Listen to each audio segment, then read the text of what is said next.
Look at the buds on the elderberry. Spring is in there. Won't be long. It's a good thing because I'm already working on the gardens. Can't help myself. This is not about the garden. We're going to go straight to the tiller. I'm going to talk about it for a minute. The ones that's been watching it, you know, I've been working on this tiller. I bought it. I paid scrap price for it. Didn't get much at all. Man was very disgruntled about it. It'd been tore up really bad, and he stuck some work to fix it. But I got to use it today. I've run it for 30 or 40 minutes out here back and forth. It does a really good job. I'm proud of it. I ain't totally satisfied. There's some things I'd like to do to it, but you know, it is springtime. I really need the tiller to go, and I don't need to be tweaking and playing. There might be some more projects to it. The only thing I really know I've done since my last video is made the counterweight. That was the front bumper. It's a solid piece of steel. It's a 2x4 solid stock. And these pieces here was welded out on each side, and it bolted to the front of the tiller as a front counterweight.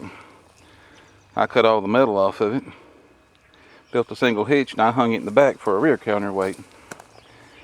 And that has probably been one of the best things I've done to it since I got it moving.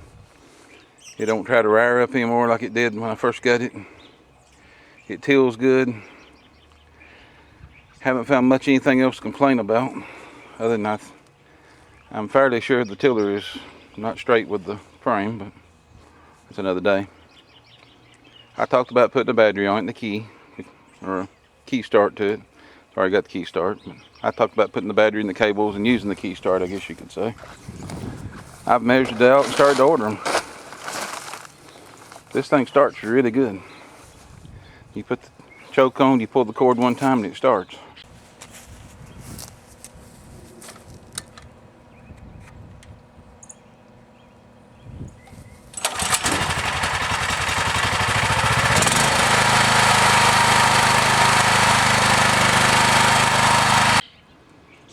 I don't know if I'm going to put a battery start on it this yet or not. I want it on there. I figured out where to put the battery box back around the tiller and measured the cables out and got a plan, but it's just hard to mess with a good thing. The only gripe I have about the tiller, the oversized engine they got on it, makes it really hard to turn because it's positive traction. It's got a straight axle. It's a workout to get it to turn. If you're not in the dirt in the garden itself, where you can make it spin around, you get out in the grass, it's a workout to get it to turn. I wouldn't want to do it. I wouldn't want to work a small garden with it. This one right here was bad enough. My small one here, any smaller than this, I'd want something else. But I think it'll be good in the bigger gardens where you can actually get it out and run it back and forth. It was easier to me to turn the tines off, put it in reverse and back up, than it was to actually get out of the garden, turn it around and go back in.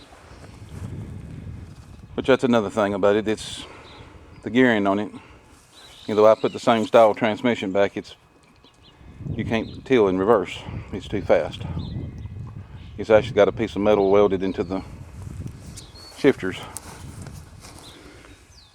That piece right there is not just to mark out the gear, it's to keep you from engaging the tines when you're in reverse.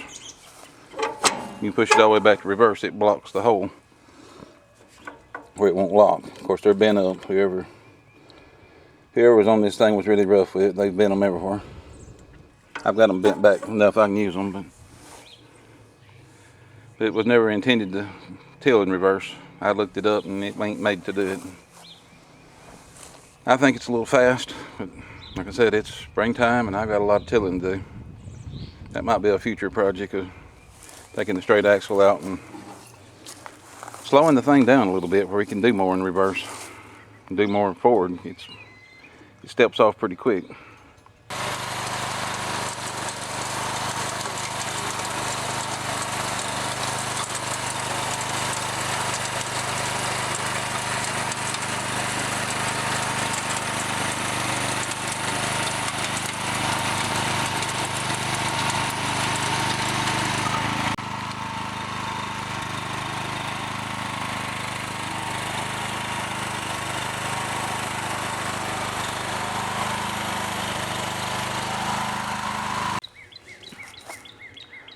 But a Mary tiller it's the smoothest running tiller I've used. I have to say, once you get it in the dirt and get it working, it is a really sweet running tiller. Y'all have a good week. Maybe it'll be warm and sunny where you're at. God bless.